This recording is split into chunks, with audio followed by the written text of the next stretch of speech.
Bien le bonjour! Dans cette courte vidéo, je vais vous présenter les différentes étapes qui vont mener à la dissection du cœur de porc, mais aussi à l'identification de ses principales structures.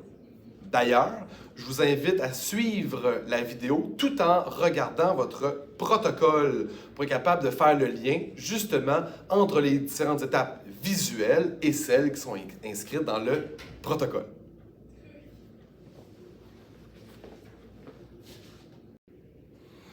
Allons-y donc avec la dissection.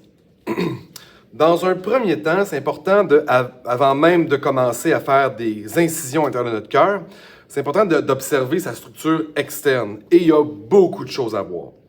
Et avant même d'observer sa structure externe, c'est important de savoir quelle est la face ventrale de mon cœur, c'est-à-dire celle qui est antérieure, qui est à l'avant, qui est à côté sur le sternum, si vous préférez. Et quelle est la face dorsale, donc celle qui est du côté de la colonne vertébrale. Je vais vous donner deux trucs pour être capable de bien identifier la face ventrale, donc le devant de votre cœur, pour bien identifier ensuite le côté gauche et le côté droit. Donc, voici le truc numéro 1. Vous allez voir que sur le cœur, il y a beaucoup de vaisseaux qui sont super importants et qui sont branchés. Je pense entre autres à l'aorte, au tronc pulmonaire, aux veines caves, pour ne nommer que celle-là. Vous allez remarquer devant ce vaisseau-ci. Donc, je vais vous le pointer juste ici avec mon aiguille. Donc ça ici, c'est un gros vaisseau. Ça, c'est le tronc pulmonaire. Lui, c'est celui qui est le plus positionné de manière antérieure à votre cœur, c'est-à-dire. Donc juste ici, j'ai le ventricule droit, qui va propulser lors de la systole, il va se contracter et envoyer du sang désoxygéné vers le tronc pulmonaire. Donc si vous réussissez à trouver le tronc pulmonaire qui est à l'avant, vous avez la face ventrale, donc l'avant du cœur devant vous. L'autre truc que j'ai pour vous, il faut regarder l'apex. Donc l'apex, le bout du cône que forme le cœur. Il faut savoir que le cœur est au centre de votre thorax, mais que ce côté-ci, l'apex, lui, va pointer vers la gauche. Évidemment, présentement, j'ai le devant. Donc, le côté gauche et le côté droit sont inversés. Il reste pour autant donc, que l'apex est du côté gauche du cœur. Donc, le ventricule gauche est du même côté, donc, de l'apex. Donc, si vous avez l'apex qui est à votre droite, c'est donc, on n'oublie pas que le cœur est inversé. Donc, si votre apex est vers la droite, c'est que vous avez la face antérieure, donc la face ventrale du cœur devant vous. Vous êtes dans le bon sens. De l'autre côté, je ne vois pas de tronc pulmonaire, donc je ne vois pas de vaisseau important qui le quitte directement. Et l'autre chose, si vous remarquez, maintenant mon apex pointe vers la gauche. Donc, évidemment, c'est donc dire que présentement, je vois la face dorsale. Hein, j'aurai mon poumon gauche ici, j'aurai mon poumon droit de l'autre côté. Donc là, j'ai le dos. Donc là, j'ai la face antérieure. Remarquez aussi, donc, qu'est-ce qu'on retrouve sur le cœur. Je vous présente ceci. Ce sont des artères coronaires. Donc, il y a aussi des veines coronaires, mais ce qu'on voit le plus sont les artères. Les artères, à quoi elles servent? Elles vont servir à donner du dioxygène et des nutriments aux différentes cellules, principalement celles musculaires, donc appartiennent au myocarde, donc le tissu musculaire, le muscle du cœur. Donc, même s'il y a du sang à l'intérieur du cœur qui passe dans les atria, qui sont les oreillettes, et les ventricules, les cellules musculaires ont quand même besoin de recevoir du sang de leurs propres artères, donc ce que vous voyez juste là. Quelqu'un qui a un infarctus, c'est l'une ou plusieurs de ces artères qui est bloquée. Parfait. Donc maintenant, qu'est-ce qu'on peut observer vu de l'extérieur? Bon, j'ai déjà parlé de l'artère. Il y a beaucoup de gras, d'ailleurs, qui est autour. C'est tout à fait normal. Anormal, c'est d'avoir trop de gras. Donc, si je poursuis, juste ici, je vous l'ai déjà mentionné, j'ai mon ventricule gauche et ici, j'ai mon ventricule droit. Si vous le massez, vous allez vous rendre compte que le droit est beaucoup moins épais que le côté gauche. On va d'ailleurs s'en rendre compte quand on va faire la dissection. Juste au-dessus, regardez ici. Sur les schémas, souvent, on va vous montrer que les oreillettes, qu'on appelle en fait des atrium au singulier, donc 2 atria, sur un dessin, on les montre pratiquement de la même taille que les ventricules, alors que c'est anatomiquement faux. Les atria sont beaucoup plus petits. Donc ça, c'est mon atrium gauche, et ça ici, c'est mon atrium droit. Donc, ils sont pas seulement plus petits que les ventricules. Parfait. Quoi d'autre? J'ai déjà parlé du tronc pulmonaire. Si vous voulez vous assurer que ça, c'est bien le tronc pulmonaire, vous pouvez prendre votre agitateur et vous faites le rentrer. Vous allez voir, il y a une belle ouverture juste ici. Donc, je vais entrer. Regardez, je suis à l'intérieur. Donc, j'ai entré mon agitateur à l'intérieur, je suis dans le tronc pulmonaire. Et je vous rappelle que le ventricule droit, qui est juste ici, va pousser le sang désoxygéné vers mon tronc pulmonaire, donc vers le tronc pulmonaire. Donc, ça m'assure maintenant, je peux m'assurer que ça, c'est mon tronc pulmonaire. Je ne me suis pas trompé, par exemple, avec l'aorte. Parlons-en de l'aorte. Encore une fois, si je regarde sur le dessus, on va la voir. On espère du moins sur votre cœur que vous la voyez bien. Regardez juste ici la grosse ouverture, ça c'est l'aorte. L'aorte fait une courbe qu'on appelle la crosse aortique, donc ce que vous avez juste ici. La preuve, si je rentre à l'intérieur, je vais pouvoir rentrer assez loin. Et là, mon agitateur, je le sens juste ici, dans le fond, donc de mon ventricule gauche. Donc, c'est un truc que vous pouvez vous servir pour de trouver, entre autres, les principales artères, tronc pulmonaire et également l'aorte. En ce qui a trait aux veines caves et aux veines pulmonaires, je vais commencer avec les veines caves, donc du côté droit. Ça se peut qu'il y ait une incision sur le cœur, juste ici, ça se peut qu'il y ait une incision. C'est pas normal, c'est plutôt qu'avant qu'on nous livre le cœur, on a vérifié, pas nous, mais d'autres personnes avant nous ont vérifié s'il n'y avait pas des micro-organismes qui pourraient se retrouver à l'intérieur du cœur, qui seraient nocifs, donc ils font des vérifications de cette manière-là. Donc, si je vais rentrer un peu mon doigt, et vous allez voir que je peux ressortir, oups, c'est pas évident, un bout, donc que voilà. Donc là, je suis passé de l'atrium droit et à une veine cave. Donc ça ici, c'est la veine cave inférieure. Je peux faire la même chose cette fois-ci vers le haut. Vous voyez, elle a été coupée, elle est tronquée. Je vais prendre mon agitateur pour vous le montrer. Donc je passe dans l'atrium droit. Et regardez, je vais monter mon agitateur. Je vais essayer de vous le montrer le mieux possible. Donc, vous voyez, il y a une ouverture. Pas évident de vous montrer. Mais juste ici.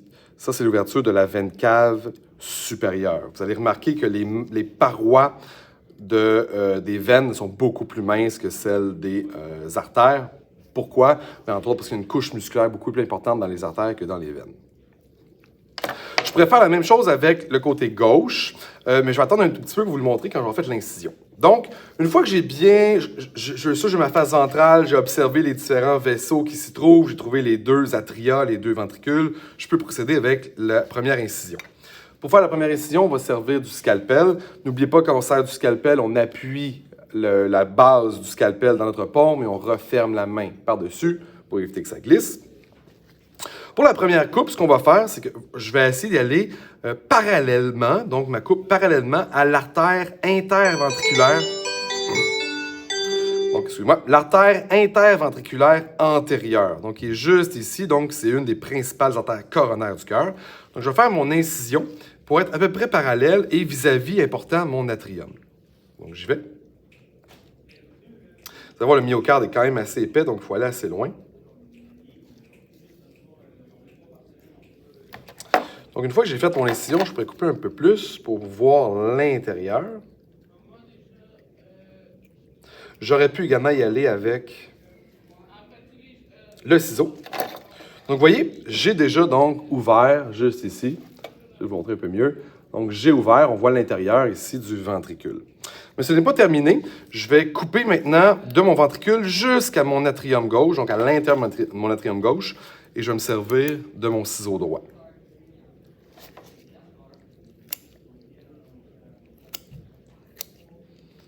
Que voilà. C'est pas très compliqué. OK. Qu'est-ce que je peux observer à l'intérieur? Juste ici, vous avez les valves. Ici, j'ai les valves mitrales. Donc, valves mitrales. Et vous allez voir qu'elles sont rattachées par du petit cordage. On appelle ça du cordage tendineux. Pourquoi il y a du cordage? Le sang, là, on est dans le côté gauche, donc le sang oxygéné va quitter ici mon atrium gauche pour se rendre dans le ventricule. Mais je ne veux pas que le sang revienne. Donc, les valves vont empêcher le sang de retourner vers les atriums. Donc, vont forcer le sang à plutôt y aller vers l'aorte. Maintenant, pourquoi s'il y a du cordage?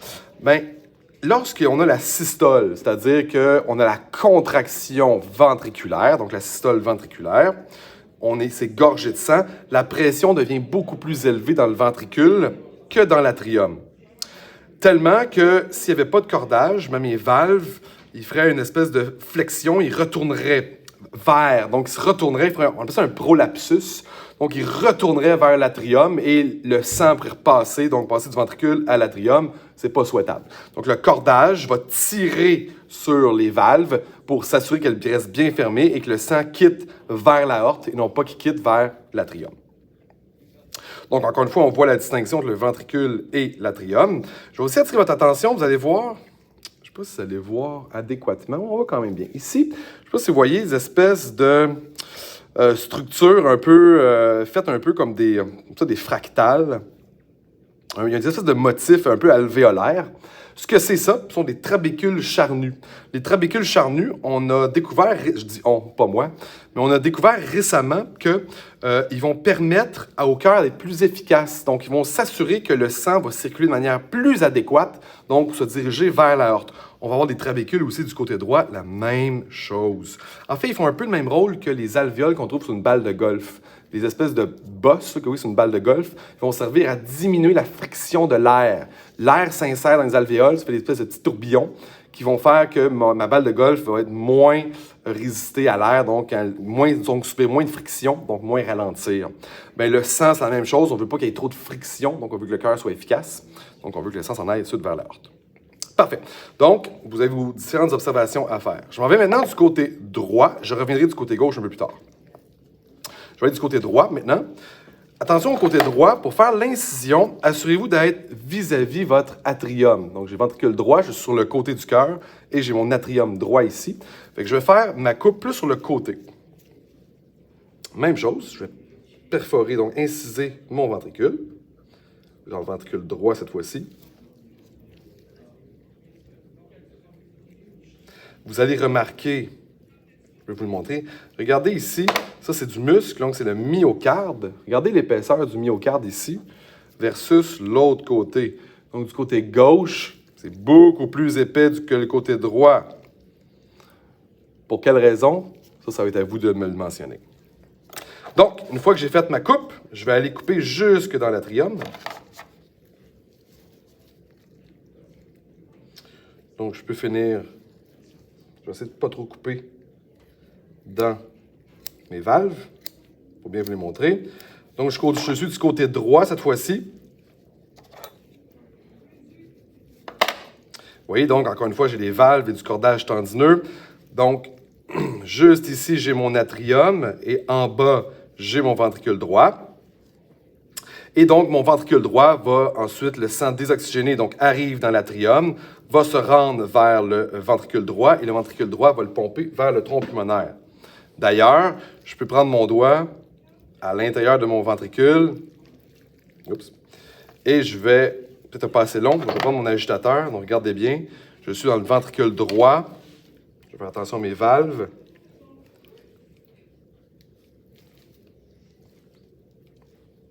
C'est pas évident.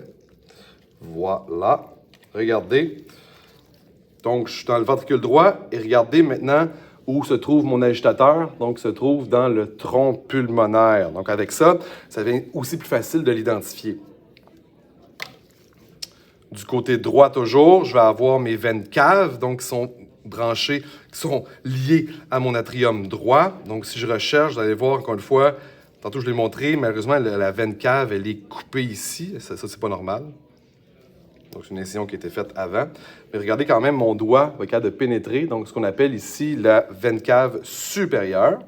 Et si je vais plus bas, je vais trouver, même principe, juste ici, ma veine cave inférieure. Donc, en se promenant à l'intérieur, c'est comme ça qu'on va réussir à trouver donc, nos différents vaisseaux. D'ailleurs, j'aurais pu le faire du côté gauche aussi, hein, je ne l'ai pas fait, je l'ai oublié. Je vais le faire tout de suite. Donc, mon ventricule gauche mène vers l'aorte.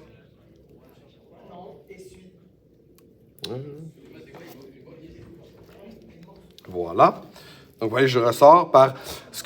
Où c'est ressorti?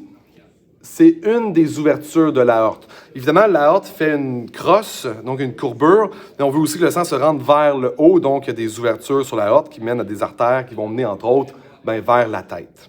Donc, encore une fois, du ventricule gauche à l'aorte, j'ai réussi à le trouver. Pour ce qui est des veines pulmonaires, même principe, cette fois-ci, je vais aller dans mon atrium gauche et je peux trouver, vous voyez, ça a été pas mal tronqué, mais je ressors ici par une veine pulmonaire. Donc, voilà, donc, elle a été passablement tronquée. Les veines pulmonaires, souvent, elles le sont. C'est un peu plus difficile à identifier. Parfait. Donc, ce qu'il me reste à voir, il me reste à vous montrer les valves. Je vais vous montrer les valves entre les atria et les ventricules. Donc, la valve mitrale qui est à gauche, la valve atrio-ventriculaire gauche, puis à droite, j'ai la valve tricuspide. Mais il y a d'autres valves. Je vais commencer avec le côté droit. Ce que je vais faire, je suis dans le ventricule droit présentement et je vais aller couper jusqu'à mon tronc pulmonaire. Donc, je vais couper dans mon ventricule droit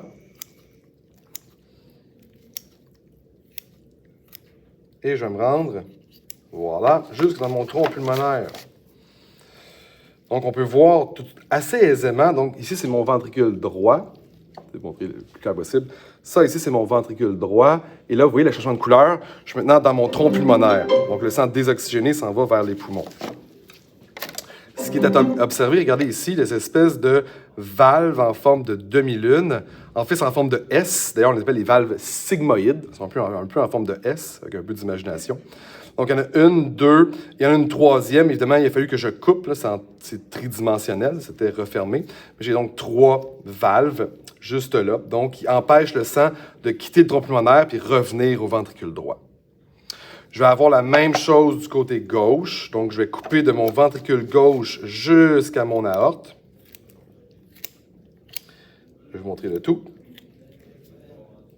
Donc là, je coupe aussi dans le tronc pulmonaire du même coup. Je n'ai pas le choix. Regardez juste ici. Donc, je fais vraiment à la fin, parce qu'à la fin, c'est un peu plus charcuté. Donc, pour trouver les différentes structures, c'est plus facile avant d'avoir tout coupé. Regardez juste ici, encore une fois. Donc, je suis devant le ventricule gauche, ici, et ça, c'est mon aorte. Et juste ici, vous allez retrouver encore une fois des valves sigmoïdes. Cette fois-ci, ce sont les valves sigmoïdes aortiques. De l'autre côté, c'est les valves sigmoïdes pulmonaires. Donc, encore une fois, je suis du côté gauche ici, entre mon ventricule gauche et mon aorte. Donc, on ne veut pas que le sang revienne vers le ventricule gauche. Donc, il y a des valves, les valves sigmoïdes aortiques, qui vont l'empêcher. Tout à l'heure, je reviens, j'étais du côté droit. Donc, ventricule droit ici, mon tronc pulmonaire. Encore une fois, on ne veut pas que le sang retourne vers le ventricule droit. Donc, ça fait le tour de ce que vous aurez à nous identifier. Il se peut, je n'ai pas parlé, je vous en parle maintenant, il se peut que vous ayez cette espèce de membrane-là. Donc, juste ici. Ça ici, on appelle ça le péricarde. Il faut savoir que dans votre thorax, au niveau de ce qu'on appelle le médiastin, c'est l'espace entre les poumons, là, on va retrouver le cœur. Le cœur est dans un sac, il est emballé. Pourquoi? Bien, ce sac-là, qui est le péricarde, il va entre autres, c'est une barrière contre des micro-organismes, donc une barrière mécanique, mais il va aussi lubrifier le cœur pour que ça frotte moins lorsqu'il fait ses différentes contractions. Donc, voilà pour la dissection du cœur de porc.